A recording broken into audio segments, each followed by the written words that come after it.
Avoir un meilleur copain, quoi de mieux quand on a 10 ans? Au collège, moi et mon meilleur ami François, on était les deux rejetés de nos classes respectives. Alors, pas suffisamment pour être tête de turc, hein. On passait entre les mailles du filet en étant les deuxièmes plus bizarres de la classe. En semaine, on se retrouvait dans la cour pour parler de nos nouveaux mangas préférés qu'on lisait ensemble, Death Note, Assassination Classroom, Black Butler, Tokyo Ghoul, et le week-end, je l'appelais sur le téléphone fixe de la maison pour aller jouer chez lui, et on tuait le temps comme on pouvait dans son garage. On faisait de la musique avec la guitare de son père, on jouait à se battre, on tournait des vidéos avec mon vieux caméscope. En vrai, on s'ennuyait un peu. Enfin ça, c'était avant un jour très important dans ma vie, Noël 2013. François vient de recevoir un nouveau jeu pour sa Wii U, Zelda Wind Waker HD. C'était il y a 10 ans. À ce moment-là, moi Zelda je connais un peu, j'ai joué à Phantom Hourglass sur la DS et à Minish Cap, un autre jeu qui appartenait à mon père sur sa vieille Game Boy Advance. François, lui, ça va être sa première fois sur un Zelda, on n'a qu'une hâte, lancer le jeu. On commence sur l'île de l'Aurore, une île où on se sent bien. On y vit avec notre petite sœur Ariel et notre grand-mère qui nous offre une tunique verte pour notre anniversaire. C'est drôle, la grand-mère de Link ressemble à ma grand-mère, à moi. Ça m'a tout de suite fait tiquer quand j'ai vu l'aura de gentillesse et de bienveillance à l'iranienne qu'elle dégageait. Elle est tellement gentille, ma grand-mère. Nous commencions donc notre aventure. Enfin, nous. C'était surtout moi qui tenais la manette 90% du temps. Ouais, je crois que c'était un peu égoïste de ma part, mais ça dérangeait pas mon pote dans mes souvenirs. Il aimait bien regarder, je manipulais le jeu bien plus aisément que lui. On s'est un peu baladé sur l'île sans savoir trop quoi faire, on a aidé une dame à retrouver son cochon et on a gagné un rubis rouge. Je crois que c'est bien. Ensuite je rejoins ma sœur Ariel sur le Mirador, j'obtiens la longue vue et... Oula! En très peu de temps, je récupère l'épée, je sauve la pirate qui s'est fait enlever, je m'apprête à rentrer quand ma sœur se fait enlever à son tour. Et je décide donc de partir avec les pirates pour la sauver. Waouh! Ma grand-mère veut pas me laisser y aller, elle a peur pour moi, c'est mignon. Allez, t'inquiète pas pour moi, mamie, je reviendrai vite te faire coucou. Je prends sa bénédiction avec moi et c'est parti pour l'aventure. Sur la route, je discute avec la pirate que j'ai sauvée, Tetra qu'elle s'appelle. Moi, j'ai déjà joué à Phantom Hourglass, donc je sais quelle identité secrète elle cache en elle. François, lui, n'en sait rien, je vais rien lui dire pour pas lui gâcher la surprise. On récupère après une épreuve d'agilité une petite sacoche, puis on décide de blablater avec tout l'équipage. Ils parlent tous de la forteresse maudite. Ce serait là que serait emprisonné Ariel. Ok, intéressant. Et bim, sans transition, je me fais catapulter comme un malpropre dans la forteresse, en perdant mon épée qui plus est. Merde, ça m'arrange pas des masses ça. Alors on y est, le semblant de premier donjon du jeu. On avance petit à petit en se cachant dans un tonneau. Au moindre faux pas, on est repéré et jeté en prison. Très stressant quand on a 10 ans, faut le dire. Un moment on arrive face à une crevasse et on n'arrête pas de tomber à cet endroit. On a alors aucune idée de ce qu'il faut faire. Link saute pas assez loin et le sol est trop petit pour qu'on puisse marcher dessus. On se retape la montée en boucle sans arriver à comprendre quoi faire et... Fais chier, mon papa est là. Bon bah je dois y aller hein. On reprend week-end prochain copain, tu m'attends pour continuer. La semaine passe et je vais regarder sur internet, j'ai trouvé un site qui s'appelle Puissance Zelda qui donne la solution de toutes les énigmes du jeu. Une solution on appelle ça. Je me suis juré de l'utiliser que pour cette fois car je voyais vraiment pas comment faire. Résultat, c'est possible de se plaquer et de ramper contre le mur. Putain, si on lisait les dialogues en même temps. Le week-end est enfin là et j'ai qu'une hâte. Retourner sur la Wii ou dans le garage de mon pote et finir cette satanée forteresse. On passe enfin ce trou de l'enfer, on retrouve notre sœur emprisonnée avec d'autres jeunes filles, je m'apprête à les libérer et... Aïe, le méchant du jeu. On n'a clairement pas encore le level pour ça, on se fait jarter à l'autre bout de la carte. Peu après, on dérive sur une petite île où on fait la connaissance de Lion Rouge, un bateau qui parle. Pratique, on va pouvoir naviguer partout maintenant. Avant c'était possible de nager mais on pouvait pas aller très loin sinon on coulait. À skip, si le méchant Ganondorf kidnappe des petites filles, c'est car il cherche la réincarnation de Zelda pour lui voler la Triforce. Bon à savoir, enfin ça m'étonnerait que ce soit en Ariel qu'il trouve ça. Pour être honnête, je me méfie un peu de Lion Rouge, je sais pas, il a un sourire bizarre, je suis sûr qu'en fait c'est un méchant qui cache son identité, et on verra bien si j'ai raison. On récupère une voile pour le bateau et on décide d'un peu se balader sur l'île. On discute avec un marchand, on noie des cochons et on s'approche d'un groupe d'enfants qui veulent jouer à cache-cache. Les abeilles tueuses. Celui avec le nez de cochon me fait un peu penser à François, mais bon ça je le garde pour moi. Assez traîné, on s'en va de mercantile et on rejoint notre prochaine destination, l'île du dragon. Et elle porte bien son nom, un immense dragon est posé dessus, il a pas l'air très content. Arrivé au sol, Lion Rouge nous donne une baguette et nous apprend la mélodie du vent, qui permet de décider où le vent souffle. Ça va être super pratique pour nous déplacer ça. J'ai jamais compris comment une baguette de chef d'orchestre pouvait nous permettre de jouer des sons. Genre c'est juste une baguette. Enfin bref. Sur cette île, on rencontre les Piaf. L'un d'eux possède la perle de Din, l'artefact que l'on recherche. Sauf qu'il veut pas nous la donner tant qu'on n'a pas fait le donjon de l'île qui permettra d'apaiser Valou, le dragon pas content là. Bon bah, comment dire qu'on a fumé le donjon? On a mis moins d'1 heure pour le faire en entier, des vrais speedrunners en devenir. On récupère le grappin, on défonce le boss, et bim, nous voilà sortis en très peu de temps. L'île est de nouveau calme et on récupère la perle de Din tant convoitée. Avant de repartir à notre prochaine destination, on rencontre un crapaud qui nous parle de son frère, ok, pourquoi pas. Allez Lion Rouge, on part récupérer la perle de Faror maintenant, direction l'île aux forêts. En arrivant sur place, qu'est-ce qu'on remarque? Un marchand ambulant dans son bateau, Terry. Il veut nous vendre un sac à appât, on sait pas trop à quoi ça sert, mais on a accumulé plein de rubis, on a bien le droit de se faire un peu plaisir. Tiens, mais on est juste à côté de l'île de l'Aurore. Ah oui, c'est vrai, j'avais dit que je devais retourner voir mamie. Allez, je récupère cette perle et je ferai ça juste après. Arrivé dans la forêt, on rencontre l'arbre Mojo et les Korogu. L'île est en danger car l'eau n'est plus pure, ils ont perdu un membre de leur tribu qui s'est aventuré dans les bois défendus pour voir ce qui allait pas. Il faut aller sauver. Ils nous filent donc la feuille Korogu qui permet de voler grâce à une nouvelle jauge de stamina qui vient d'apparaître en dessous des cœurs et on atteint le 2e donjon.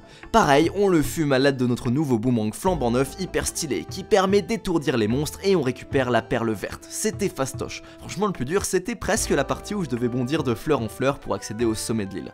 Avant d'aller chercher la 3e perle, on fait un détour par Mercantile, et qui voilà, c'est Satan et Pirate. Je vous retrouve enfin après ce que vous m'avez fait, bande de petits bâtards. Tu dis quand même pas mal de gros mots, Lohan, du passé pour un gamin de 10 ans. Dans leur bateau, je récupère des bombes, ça va nous être super utile pour la suite. On se balade et on trouve une île un peu chelou. C'est pas vraiment une île, on dirait plus une sorte de tour avec... Tingle? Ah mais oui, le gars bizarre qui s'est évadé de prison à Mercantile. J'en avais pas parlé car je voyais pas l'intérêt de mentionner ce perso bizarre. Bref, il nous dit que si on veut, on peut lui donner des cartes au trésor et il nous les déchiffrera contre des rubis. Bon à savoir, même si bon bah là on n'a pas vraiment de carte au trésor. On s'en va de cette tour vers notre prochaine destination. Tiens, le ciel s'assombrit. Et c'est quoi ce truc? Juste devant nous vient d'apparaître un effrayant navire gigantesque avec une tête de mort. Le navire fantôme. Le même navire fantôme que dans Zelda Phantom Hourglass. On sait pas ce que c'est, on a trop peur, du coup on s'en éloigne juste purement et simplement. Bon, on se remet de nos émotions et on part récupérer la 3e perle qui, d'après un piaf, se trouve avec Jabu Jabu à l'île de l'Aurore. Merde, mamie, j'ai dit que je devais aller la voir après l'arbre Mojo. Bon bah j'y vais, j'espère que je lui ai pas trop manqué. Aïe, elle a l'air un peu mal en point de pas me voir vu depuis un moment, je suis désolé, promis à partir de maintenant je vais passer te voir après chaque donjon. Allez, prends une fée et tu seras sur pied. Si seulement c'était aussi simple de guérir les gens dans la vraie vie. Moi aussi, ma grand-mère commence à faiblir avec l'âge, à 10 ans, c'est là que je viens de me rendre compte, elle non plus, elle est pas éternelle, c'est vrai que je devrais aller la voir plus souvent. Bon, elle me donne de la soupe et c'est parti, on va aller chercher Jabu Jabu, file-moi ta perle, merci, au revoir. En partant, je me dis que c'est vrai que l'île de l'Aurore a quelque chose d'apaisant. Aurore, c'est la traduction du prénom de ma maman iranienne, Sépidé. C'est peut-être inconsciemment pour ça que dès que je suis sur cette île, je ressens immédiatement une sensation de douceur maternelle. Enfin bon, qu'importe. Grâce au pouvoir des 3 perles, je vais maintenant pouvoir faire spawn la tour des dieux. Mais avant ça, petit détour à Mercantile, il y a sûrement des trucs à faire là-bas. Ah, mon père est là, je dois y aller. Heureusement, la maman de François commence à lui proposer un café. Chouette, on a encore au moins une demi-heure devant nous. Alors c'est y part, on retourne encore une nouvelle fois à Mercantile. Sur place, on entre dans une grande maison luxueuse où ont l'air de se profiler des enchères. Nous, on est blindés niveau rubis, donc vas-y, on n'a qu'à participer. Premier lot de la soirée, une voile rouge pour notre bateau, la voile rapide. Elle va beaucoup plus vite que notre voile de base et en plus elle a toujours le vent dans son dos. Il nous la faut. On va enfin arrêter de galérer avec la mélodie du vent à chaque fois qu'on doit partir sur Lion Rouge. Je fous d'entrée de jeu une enchère à 300 rubis qui met KO tout le monde. Et bim, la voile est à nous, génial. A savoir que la voile change la direction du vent en même temps partout sur la carte. Et si on rate les enchères, la voile repart avec quelqu'un d'autre et on peut retenter de la gagner un autre soir. A votre avis, il se passerait quoi si 2 personnes avec la voile rapide allaient dans des directions opposées? Bref, après ça on fait pop la tour des dieux, on entre dedans et direct on se rend compte qu'on est sur un nouveau stade de difficulté. C'est plus aussi simple que les premiers donjons. Des énigmes avec des cubes, des niveaux d'eau à changer, des marionnettes à faire déplacer à l'aide d'un nouveau son qu'on apprend. On arrive tant bien que mal à se frayer un chemin le week-end suivant et finir cette tour. On a passé presque tout le samedi dessus et le week-end était vraiment pas simple. Enfin bon, c'est terminé, je pense que la suite sera pas aussi dure. Donc on arrive au sommet, on fait sonner une cloche et... Wow, qu'est-ce qui se passe? On descend sous la mer et... Wesh, le château d'Hyrule englouti, des monstres figés, on récupère l'épée légendaire, le truc de ouf! À ce moment, les monstres recommencent à bouger dans le château, alors on va tester un peu notre nouvelle arme. Ah ouais, ça a plus rien à voir, on les défonce facile maintenant. Go, on retourne à la forteresse maudite, prêt à en découdre avec Ganondorf. On sauve Tetra et notre sœur qui était emprisonnée là-bas, on fume son piaf à grands coups de marteau et au moment de rencontrer Ganondorf, celui-ci nous dit que Tetra est en réalité Zelda. Bon, moi je le savais, mais François, lui, il est sur le cul. In extremis, Tetra et moi on se fait sauver grâce à Valou, le dragon de l'île des Piafs qui crache son feu en plein dans la tronche de Ganondorf. On se fait escorter le plus loin possible de la forteresse. De retour au château englouti, ouais, faut protéger Zelda maintenant qu'on connaît son identité. On rencontre le roi d'Hyrule qui est le lion rouge. Ok, là je m'y attendais pas, j'avoue. Dans ma tête, depuis le début, c'était un méchant. Après une whiteface assez violente de Zelda, on apprend que Ganondorf est proche de s'emparer de la Triforce. Son château est juste à côté en plus, mais on peut pas y accéder car on n'est pas digne à Skip. Il nous faut la Triforce du courage et que des sages Kokiri Zora améliorent notre épée. Alors on remonte à la surface et là j'avoue on sait pas trop quoi faire. Bon bah on a qu'à se balader un peu dans l'océan. Tiens, c'est quoi là-bas? Une pieuvre? Bon bah tant qu'à faire on a qu'à la défoncer et waouh, une grande fée était emprisonnée à l'intérieur. Elle nous augmente notre jauge de magie et nous dit d'utiliser le vent pour atteindre la fée qui nous apprendra à manier le feu et la glace. Ça nous permettra d'accéder à 2 nouvelles îles. Utiliser le vent, qu'est-ce que ça peut vouloir dire? Mais oui, la grenouille! Après avoir récupéré les 3 perles, on avait retrouvé une grenouille comme celle sur l'île du dragon, c'était son frère. Il m'avait appris une mélodie pour nous téléporter partout sur la map. Allez, on n'a rien à faire, autant aller se balader un peu au hasard. Tiens, île Géminée, qu'est-ce que c'est que ça? On peut pas y aller en temps normal. Bon bah, go. Arrivé sur place, c'est très chelou, on n'est pas en mer. Il y a une grande fée, mais elle ressemble pas à celle qu'on a l'habitude de croiser sur la carte. Elle a 2 bras, elle tient une peluche. Elle nous file les flèches de feu et de glace, super, je sais à quoi ça va nous servir. Il y avait 2 îles jusque-là qui étaient inaccessibles, un volcan et un glacier. Peut-être que si je tire une flèche de glace sur le volcan et une de feu sur le glacier, elles vont se débloquer et bingo! À l'intérieur du volcan, on récupère le bracelet de force pour soulever des gros rochers, et dans celle de glace, les bottes de plomb qui nous font avancer même si du vent nous souffle dessus. Parfait, avec ça on a enfin accès aux 2 temples suivants, les donjons des sages du vent et de la terre, du Moria le Korogu et Medoli la Piaf. On commence par le temple de la terre qui est relativement simple, bien qu'assez flippant, les monstres, l'atmosphère, le boss... Heureusement que je suis là, François l'aurait jamais tenté solo, c'est un vrai trouillard. Bon, j'avoue, je me chie dessus. On enchaîne sur celui du vent et mon dieu, quelle horreur. On est resté bloqué dessus pendant 2 semaines. Plein d'étages immenses reliés entre eux par un long tunnel vertical, on sait pas où aller et on se perd à chaque fois. Le pire c'est du Moria, une horreur à trimballer ce truc, il peut voler, planter des graines, ça ajoute une autre dimension à chaque énigme. On arrive au bout et heureusement le boss est pas aussi dur, après avoir terminé notre épée devient encore plus puissante, à Skip elle va nous permettre d'atteindre un chemin qui bloquait la route dans le château englouti avant.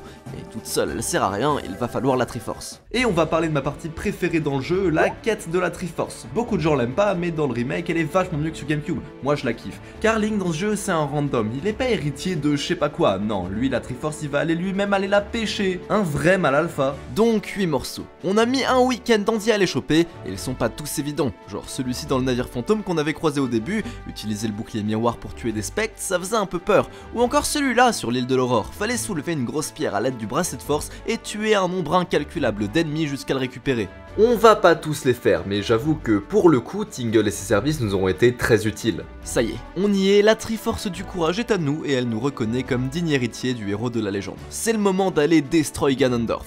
On retourne au château pour la 3e fois et on peut enfin accéder à la partie bloquée grâce à notre épée. Le dernier donjon, c'est maintenant. Le temple est divisé en 4 parties, chacune représentant un donjon qu'on a déjà fait. Faut rebattre les 4 boss de chaque zone pour pouvoir ouvrir la grande porte centrale. Jusque là, on connaît tous ces boss, c'est pas trop chaud, le pire est vraiment à venir. Une fois tous les boss vaincus, un peu plus loin derrière la porte, Ganondorf spectral apparaît. C'est Ganondorf en tout noir. Faut lui renvoyer ses boules dans la face, le trucider à l'épée, et quand il décède, la direction de son épée nous indique le prochain chemin. On le fait plusieurs fois et on arrive enfin à la salle où se trouvent les flèches de lumière. Juste après, on rentre dans une dernière salle et ça y est, nous voilà face à Ganondorf. Il est près de Zelda, prêt à la tuer, faut vite la sauver. Allez, c'est parti, première phase. Ganon est en mode marionnette. Faut sectionner les cordes qui le tiennent à l'aide du boomerang, tirer une flèche de lumière sur sa queue, puis fumer à l'épée ses chauves-souris. Tout ça 3 fois. C'était hyper dur, on a enchaîné les game over toute la soirée, mais on a réussi au bout d'un moment, non sans mal. Deuxième phase, là Ganon est en mode araignée, et croyez-le ou non, c'était encore plus dur que la première. Il te tombe dessus depuis le plafond et il faut tirer sur sa queue de la même manière, sauf qu'à chaque fois ses pattes nous emprisonnent et on n'arrive pas à aller derrière lui. Pourtant, il y avait bien une astuce. À l'époque, on savait pas qu'on n'était pas obligé de regarder en l'air dans quel sens était le boss, fallait juste regarder dans le reflet de l'eau sur le sol. Bah oui, c'est vachement plus simple comme ça. Donc on essaye, on meurt, on réessaye, on remeurt, c'est tellement dur qu'à mesure qu'on enchaîne les game over et qu'on recommence le boss de la toute première phase, le temps passe de plus en plus et ce qui devait arriver arriva. Ouais, on était déjà le soir et je devais partir, mais je pouvais pas y aller tant qu'on n'avait pas réussi ce boss. Avec mon pote, on a réussi à convaincre mes parents de me laisser dormir chez lui, et on irait donc le lendemain à l'école ensemble à pied. À leur demande, on file se brosser les dents, faire notre sac et se mettre en pyjama. On a qu'1 heure avant d'aller se coucher, 1 heure de plus pour essayer de te battre. À nous 2, Ganon. Enfin, à nous 3. Ça y est, on arrive enfin à faire la deuxième phase sans se faire toucher, à nous la dernière, Ganon en mode chenille. Il va vite, il est imprévisible et on n'arrête pas de rater sa queue quand on tire. Mais à force d'enchaîner les game over, on y arrive de mieux en mieux et... Yes, c'est gagné! Un fil apparaît, on peut grimper. Merde, j'ai pas l'impression que le jeu soit fini pour autant. Or, il était déjà 22 h, fallait qu'on aille dormir, mais... Arrivé en haut, on sort de la tour et on arrive à son sommet. Et Ganondorf nous vole la Triforce ainsi que celle de Zelda et arrive à la reconstituer en entière. Oh oh, il doit surtout pas la toucher sinon il va pouvoir exaucer n'importe quel souhait. Tout à coup, Lion Rouge apparaît, enfin le roi d'Hyrule. Il touche la Triforce avant lui et il demande à ce qu'on ait un avenir radieux et que Ganon soit englouti avec Hyrule. On a gagné. Oula, pas sûr en fait, là il est bien vénère et veut tout donner dans un ultime duel. Moi contre lui au corps à corps à l'épée et Zelda qui lui tire dessus avec les flèches de lumière. Un moment je me fais toucher, j'ai presque plus de vie, je suis dans la merde. Pas envie d'encore game over, en plus je sais même pas si je meurs je dois reprendre depuis le tout début avec Ganon marionnette. Je suis en sueur, mes doigts tremblent. François à côté de moi retient son souffle et j'arrive à le vaincre avec le demi-cœur qu'il me reste. J'ai jamais autant été en stress face à un boss, mais ça y est, c'est terminé. Ganon a mon épée plantée dans son crâne et le roi d'Hyrule nous remercie et nous renvoie à la surface. C'était un voyage incroyable, jamais j'oublierai cette aventure de fou. Le soir, on était tellement heureux d'avoir fini, mais si triste que ce soit déjà la fin, et on se disait qu'on s'empresserait de se revoir pour revivre la même chose sur un autre jeu. Au final, avec le temps, on a fini par oublier tout ça. C'était trop cool, mais aujourd'hui, on est des adultes avec François. Il a déménagé, on habite à 500 km l'un de l'autre. Plus trop le temps pour les gamineries que sont les jeux Zelda. Parfois, petite game de CS quand on a un peu le temps le week-end une fois par mois, et c'est tout. Les années passent et les applis de productivité pour mieux bosser les cours de la fac s'enchaînent. Tout comme les séances de muscu, où on se dit que l'on sera plus beau, qu'on aura plus de valeur. Après avoir été bien productif, on sort au bar avec des amis qu'on oubliera dans 3 ans, on trouve une copine et on s'éloigne des personnes et des choses qui nous ont été chères durant l'enfance, tout en nous rapprochant de la vie adulte qu'on n'aurait jamais pensé aussi insipide et empli de vacuité étant enfant. J'aime tellement ce jeu. Je crois que si c'est mon jeu préféré, c'est car il me rappelle une époque qui me replonge dans la douceur de l'insouciance. Moi qui suis un passionné de jeux vidéo et qui ai relancé cette chaîne avec l'équipe, je me rends compte qu'aujourd'hui avec la fac, les vidéos, j'ai même plus le temps de jouer à des jeux solo, des RPG et de pouvoir nourrir cette passion.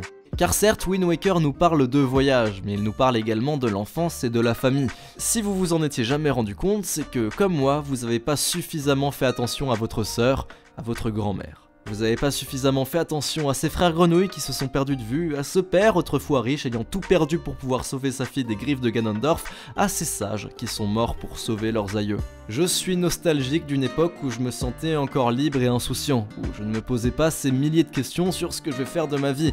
Car on a le choix dans la vie, tu peux bouger ou être immobile, mais ce qui est sûr c'est que personne ne vit sans regret. Car on aura toujours des actions que l'on aurait aimé faire, des paroles que l'on aurait aimé dire, des personnes chères parties trop tôt, que l'on aurait aimé voir plus souvent.